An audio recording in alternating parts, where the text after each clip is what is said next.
السلام علیکم ورحمۃ اللہ وبرکاتہ۔ دوستو، امید ہے کہ آپ خیریت سے ہوں گے۔ بہت دنوں کے بعد آج ایک مرتبہ پھر آپ سے روبرو ہونے کا، گفتگو کرنے کا موقع ملا ہے۔ اللہ تبارک و تعالیٰ سے دعا ہے کہ اللہ تبارک و تعالیٰ ہم سبھی کو خوش رکھے۔ بات چل رہی ہے اس وقت محرم الحرام کے تعلق سے۔ اسلامی مہینوں میں سب سے پہلا مہینہ ہے، اور اس مہینے کے اور بھی بہت زیادہ فضائل ہیں۔ فضائل تو بہت آپ نے سنے ہوں گے اور تقاریر میں آپ سنتے ہوں گے۔ اس وقت میں جو سب سے زیادہ فیمس اور سب سے زیادہ ذکر کیا جانے والا واقعہ ہے واقعہ کربلا۔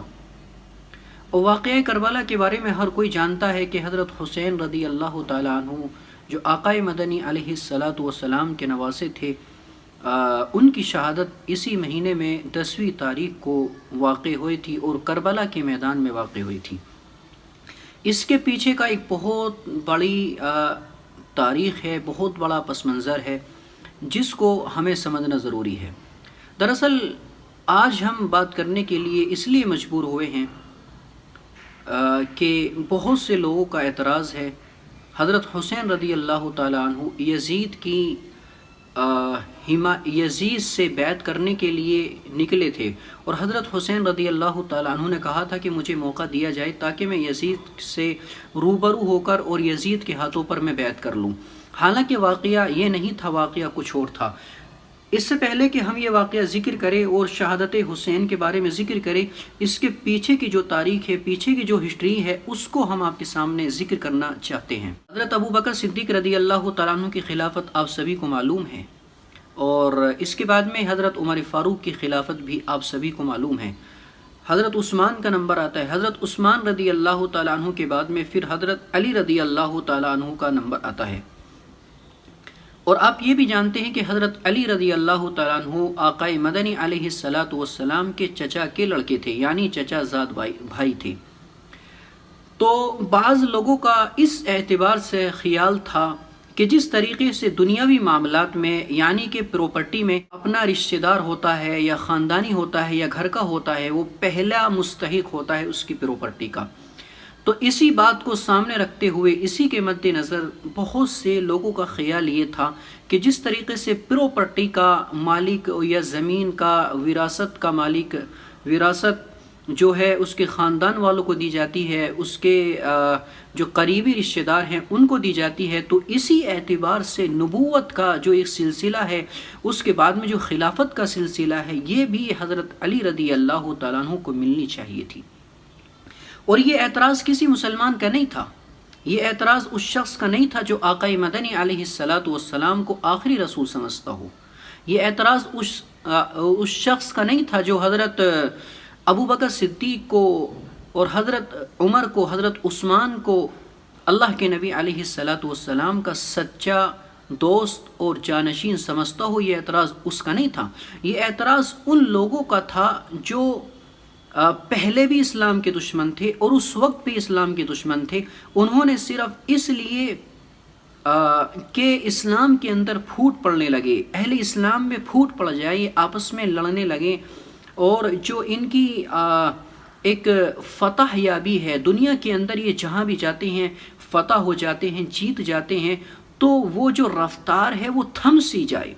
تو اس لیے لوگوں نے اسلام اور اہل اسلام کو آپس میں لڑانے کے لیے یہ سازش چلی کہ انہوں نے حضرت علی رضی اللہ تعالیٰ عنہ کے نام سے فتنے کو کھڑا کر دیا کہ آخری جو خلیفہ ہے حضرت علی رضی اللہ تعالیٰ عنہ، وہ آخری خلیفہ نہیں ہے، بلکہ سب سے پہلا نمبر انہی کا ہے۔ ظلماً حضرت ابوبکر صدیق نے، حضرت عمر نے، حضرت عثمان، ان سبوں نے ان کا جو عہدہ تھا اس کو اپنے پاس رکھ لیا، ان کو آخری درجے میں ڈال دیا۔ حالانکہ ایسا نہیں تھا۔ اگر ایسا ہوتا تو حضرت علی رضی اللہ تعالیٰ عنہ کی بہادری ہر کسی میں مشہور ہے، جانتا ہے ہر کوئی کہ وہ بہت زیادہ بہادر تھے، بہت زیادہ نڈر تھے، کسی سے ڈرنے والے بھی نہیں تھے، اور طاقت تھی ان کے پاس میں بھی، قوت تھی ان کے پاس میں بھی۔ لیکن اس کے باوجود انہوں نے کبھی نہیں کہا کہ اس چیز کا سب سے پہلا حقدار میں ہوں۔ کیوں؟ اس لیے کہ نبوت کے اندر وراثت نہیں ہوتی ہے۔ نبوت کا جو سلسلہ ہے وہ وراثت سے نہیں ملتا ہے۔ یا اسی طریقے سے نبوت کے بعد میں جو خلافت اور جو درجے ملتے ہیں وہ اس اعتبار سے نہیں ملتے ہیں کہ یہ شخص نبی کا خاندان کا ہے، گھر کا ہے یا اس سے تعلق رکھنے والا، اس اعتبار سے نہیں ملتا ہے. اس کے قانون کچھ اور ہیں، وہ اللہ جانتا ہے. تو بات تھوڑی لمبی ہوتی چلی جا رہی ہے. مختصر میں آپ کے سامنے عرض کروں کہ یہ سارا واقعہ ذکر جو میں نے آپ کے سامنے کیا ہے، اس کے بعد میں آپ سمجھنے کی کوشش کریں کہ جس وقت حضرت علی رضی اللہ تعالیٰ عنہ کو خلیفہ بنایا گیا، خلیفہ منتخب کیا گیا، تو اس کے بعد میں ایسی استھتی بنا دی گئی، ایسے حالات بنا دیے گئے، چونکہ اس سے پہلے ہی حضرت عثمان رضی اللہ تعالیٰ عنہ کی شہادت واقع ہوئی تھی. ان کو جبراً جو ہے جبراً ان کو قتل کیا گیا تھا. تو ایسے حالات میں حضرت علی نے جب خلافت کا کام سنبھالا تو بہت زیادہ حالات خراب تھے.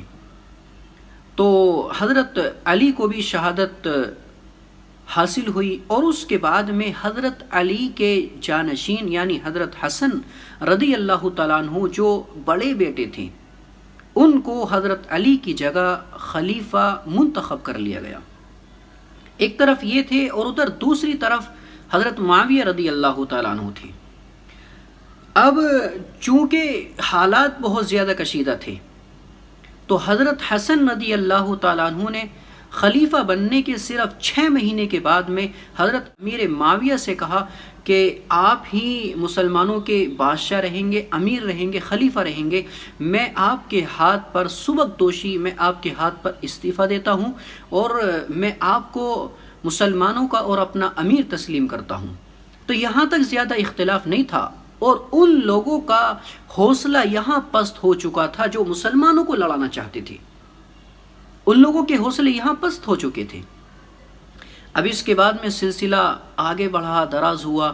حضرت حسن نے تو استعفیٰ دے دیا تھا حضرت امیر معاویہ کے ہاتھ. تو حضرت امیر معاویہ نے خلافت کا کام بڑے شاندار طریقے سے، بڑے اچھے ڈھنگ سے چلایا. اس کے بعد میں ان کا بھی انتقال ہو جاتا ہے. اب حضرت معاویہ کے انتقال کے بعد میں یزید جو امیر معاویہ رضی اللہ تعالیٰ عنہ کا لڑکا ہے، اب وہ مسلمانوں کا امیر بن گیا. ابھی تک اس کے حالات زیادہ لوگوں کے سامنے کھل کر نہیں آئے تھے. اس کا جبر، اس کا ظلم ابھی تک لوگوں کے سامنے نہیں آیا تھا. لیکن جیسے ہی حضرت امیر معاویہ کا انتقال ہوا تو اس نے مدینے میں خط بھیجا کہ مدینے کے اندر جو صحابہ کرام ہیں، خصوصاً حضرت حسین رضی اللہ تعالیٰ عنہ، حضرت عبداللہ بن زبیر اور ان کے بھائی حضرت جعفر بن زبیر، تو ان سبھی حضرات سے بیعت کر لی جائے. لیکن جو اس وقت مدینے کے امیر تھے انہوں نے بیعت نہیں کی، اور انہوں نے ان سبھی حضرات کو اپنے پاس میں بلایا. تو عبداللہ بن زبیر تو ان کے پاس میں نہیں گئے، اپنے بھائی حضرت جعفر کو لے کر وہ مکہ المکرمہ کی طرف نکل گئے. ادھر حضرت حسین رضی اللہ تعالیٰ عنہ نے کہا کہ مجھے تھوڑا سا سوچنے کا موقع دے دیا جائے. تو وہ بھی مکے کی طرف چلے گئے. اب یہ جیسے ہی مکہ المکرمہ کے اندر پہنچتے ہیں تو وہاں ان کی ملاقات عبداللہ بن عمر رضی اللہ تعالیٰ عنہ سے ہوتی ہے، اور بھی دیگر اصحاب پیغمبر صلی اللہ علیہ وسلم سے ہوتی ہے. تو اسی بیچ میں کوفہ سے ان کے پاس میں خط پہنچتے ہیں کہ آپ آ جائیے، ہم آپ کے ہاتھ پر بیعت کرنے کے لیے تیار ہیں. ادھر مسلمانوں کا امیر یزید بن چکا تھا. وہ چاہے کیسے بھی ہو، وہ ایک مسلمانوں کی جو سیاسی حالات تھی ان سبھی چیزوں کا وہ ذمہ دار تھا. تو حضرت حسین رضی اللہ تعالیٰ عنہ نے مشورہ کیا صحابہ کرام سے. تو جتنے بھی صحابہ کرام تھے یا اس وقت میں جو بھی لوگ تھے ان سبھی حضرات نے منع کر دیا اور کہا کہ یہ وہ لوگ ہیں جنہوں نے آپ کے والد حضرت علی رضی اللہ تعالیٰ عنہ کے ساتھ میں غداری کی ہے. تو حضرت حسین نے کہا کہ 1-2 آدمی غدار ہو سکتے ہیں، لیکن اتنی بڑی تعداد میں میرے پاس میں خطوط موجود ہیں، یہ آدمی کیسے غدار ہو سکتے ہیں؟ حالانکہ بات بھی یہی تھی، وہ حضرت حسین رضی اللہ تعالیٰ عنہ کی خلافت چاہتے تھے، بات بھی یہی تھی. لیکن ایک طرف ڈر یہ بھی تھا یزید کا، اور ہوا بھی یہی. حضرت حسین رضی اللہ تعالیٰ رضی اللہ تعالیٰ عنہ نے اپنے چچا زاد بھائی مسلم بن عقیل کو کوفہ کے اندر بھیجا اور ان سے کہا کہ وہاں کی جو حالات ہیں ان کا آپ سروے کیجئے اور میرے پاس بہت جلدی اس کو بھیج دیجیے۔ چنانچہ وہ گئے تو وہاں جانے کے بعد ان کے ہاتھ پر تقریباً 18,000 لوگوں نے بیعت کی۔ اب انہوں نے بھی حالات کو اچھا سمجھتے ہوئے حضرت حسین کو خط لکھا کہ اب آپ آ جائیے، حالات سازگار ہیں، کوئی پریشانی کی بات نہیں ہے۔ یہ خط حضرت حسین کے پاس میں پہنچا، انہوں نے اور دیگر جو لوگ تھے ان سبھی کو دکھایا اور ان سبھی کو دکھایا تو اب مجبوراً ان کو بھی اجازت دینی پڑ گئی کہ ٹھیک ہے آپ جا سکتے ہیں، آپ وہاں کا سفر کر سکتے ہیں۔ تو حضرت حسین رضی اللہ تعالیٰ عنہ وہاں سے چلنے لگے۔ ادھر حالات یہ بنے کہ جیسے ہی یزید کو معلوم ہوا کہ یہاں مسلم بن عقیل کا تعارف لوگوں کے سامنے ہو رہا ہے، لوگوں سے ان کی محبتیں بڑھ رہی ہیں، لوگ چوک در چوک ان کے پاس میں آ کر ان کے ہاتھ پر بیعت کر رہے ہیں حضرت حسین رضی اللہ تعالیٰ عنہ کی، تو فوراً ہی اس نے وہاں کے جو حاکم نعمان بن بشیر رضی اللہ تعالیٰ عنہ ان کو جو ہے ہٹا دیا اور ان کی جگہ اس نے دوسرا جو ظالم حاکم تھا اس کو وہاں پر اس نے حاکم بنا دیا۔ اب اس نے جبراً لوگوں کے اوپر ظلم کرنا شروع کر دیا، یہاں تک کہ مسلم بن عقیل کے اوپر اتنا زیادہ ظلم کر دیا کہ لوگ ان کو قتل کرنے کے لیے، ان کو گرفتار کرنے کے لیے گلیوں میں پھرا کرتے تھے۔ اب مجبوراً حضرت مسلم بن عقیل کی حالات یہاں تک پہنچ گئی کہ 70 لوگ سامنے کھڑے ہوئے ہیں اور یہ اکیلے ان کا مقابلہ کر رہے ہیں۔ ایک شخص نے کہا کہ آپ ان کا مقابلہ کیوں کر رہے ہیں؟ یہ آپ کے بھائی بھتیجے ہیں، یہ آپ کو قتل نہیں کریں گے، میں آپ کو امان دیتا ہوں۔ چنانچہ زخموں سے چور تھے مسلم بن عقیل، ایک دیوار کا سہارا لے کر کھڑے ہو گئے اور اس کے بعد میں جیسے ہی دیوار کا سہارا لے کر کھڑے ہوئے، دیگر جماعت کے جو لوگ تھے وہ وہاں آئے، ان کے ہتھیاروں کو ضبط کیا۔ انہوں نے کہا بھی تھا کہ دیکھو آپ نے مجھے امان دی ہے اور امان دینے کے بعد میں یہ آپ کے لیے جائز نہیں ہے کہ مجھ سے آپ ہتھیار چھین لیں، لیکن انہوں نے ظلماً یہ سارے کام کیے اور ان کو گرفتار کر کے لے جایا گیا حاکم کے سامنے اور وہاں جانے کے بعد ان کو قتل کر دیا گیا، ان کو شہید کر دیا گیا۔ اس سے پہلے انہوں نے ایک خط حضرت حسین کے پاس میں بھیجا کہ اب آپ نہ آئیے، حالات بہت زیادہ دشوار گزار ہیں، لیکن اسی قافلے میں جس میں حضرت حسین آ رہے تھے مسلم بن عقیل کے رشتہ دار اور خاندان والے بھی تھے۔ انہوں نے کہا کہ اب ہم واپس نہیں جائیں گے، ہم قصاص لیں گے مسلم بن عقیل کا۔ چنانچہ حضرت حسین بھی ان کے ساتھ میں آئے اور پھر حالات ایسے بنے جو لوگوں کے سامنے ہیں، واقع کربلا پیش آیا، حضرت حسین کی شہادت ہوئی اور بھی دیگر جو اہل بیت رسول صلی اللہ علیہ وسلم یعنی رسول پاک صلی اللہ علیہ وسلم کے خاندان کے لوگ ہیں، ان کی شہادت ہوئی۔ اس ظلماً ان کو پیاسا تڑپا کر مار دیا گیا، شہید کر دیا گیا، ان کا قتل کر دیا گیا۔ تو اس اعتبار سے یہ پورا جو ہے پس منظر ہے، یہ پورا واقعہ ہے جو میں نے آپ کے سامنے پیش کیا۔ چند باتیں میں آپ کے سامنے اس تعلق سے اور بھی ذکر کرنا چاہتا ہوں کہ دیکھیے شہادت ہمارے یہاں کوئی عیب والی چیز نہیں ہے، بلکہ شہادت ہمارے یہاں بہت محبوب چیز ہے، بہت عمدہ چیز ہے، اور ہر انسان کی خواہش ہونی چاہیے کہ اللہ تبارک و تعالی شہادت کی موت اس کو عطا فرمائے، چونکہ یہی اللہ کے نبی صلی اللہ علیہ وسلم کی تمنا تھی، یہی حضرت عمر کی تمنا تھی، اور جتنے بھی صحابہ کرام ہیں، جتنے بھی ہمارے اکابر ہیں، جتنے بھی علماء کرام ہیں، ہر کسی کی تمنا یہی رہتی تھی کہ اللہ تبارک و تعالی شہادت کی موت عطا فرما، چونکہ شہادت کی موت اگر مل جائے تو سب کچھ مل جاتا ہے۔ تو اس پر ہمیں غم منانے کی کوئی ضرورت نہیں ہے، چونکہ اسلام غم منانے کی بالکل بھی اجازت نہیں دیتا۔ شہادت کے اوپر غم کیسے منایا جا سکتا ہے؟ یہ تو ہمارے لیے خوشی کی چیز ہے، اور اس مہینے میں صرف یہی واقعہ پیش نہیں آیا ہے، بلکہ حضرت عمر رضی اللہ تعالیٰ عنہ کی شہادت بھی اسی مہینے میں ہوئی ہے۔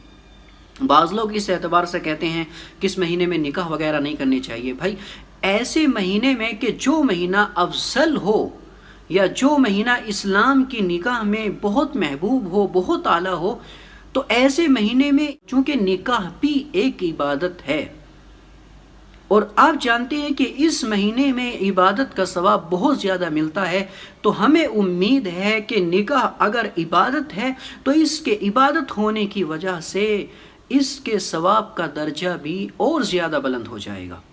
تو اس لیے ہمیں یہ جو رسم ہے کہ اس مہینے میں نکاح نہیں کرنی چاہیے، شادی بیاہ نہیں کرنی چاہیے، غم منانا چاہیے، یہ ساری چیزیں غلط ہیں، ایسا نہیں ہونا چاہیے، بلکہ 10 محرم الحرام کو اپنے گھر والوں پر خوب خرچ کرنا چاہیے۔ امید ہے کہ اللہ تبارک و تعالی اس خرچ کرنے کی وجہ سے پورے سال ہمارے یہاں رزق کی وسعت پیدا فرما دیں گے۔ تو یہ چند باتیں تھیں جو میں نے آپ کے سامنے بیان کی ہیں، پیش کی ہیں۔ مجھے امید ہے کہ آپ ان کو سنیں گے، غور کریں گے اور عمل کرنے کی کوشش کریں گے۔ اور آخر میں آپ سے گزارش کر رہا ہوں کہ آج بہت دنوں کے بعد آپ سے ملاقات کا شرف حاصل ہوا ہے۔ انشاءاللہ اب میں آپ سے وعدہ کرتا ہوں کہ انشاءاللہ آپ کے پاس میں ہر دن یا ہر دن نہیں تو ہر دوسرے دن انشاءاللہ ضرور حاضر ہونے کی کوشش کریں گے۔ آپ ہمارے اس چینل کو سبسکرائب کر لیجئے، اور اگر آپ نے سبسکرائب کیا ہوا ہے تو لائک کر دیجئے اور ویڈیو کو شیئر کر دیجئے۔ والسلام علیکم ورحمۃ اللہ وبرکاتہ۔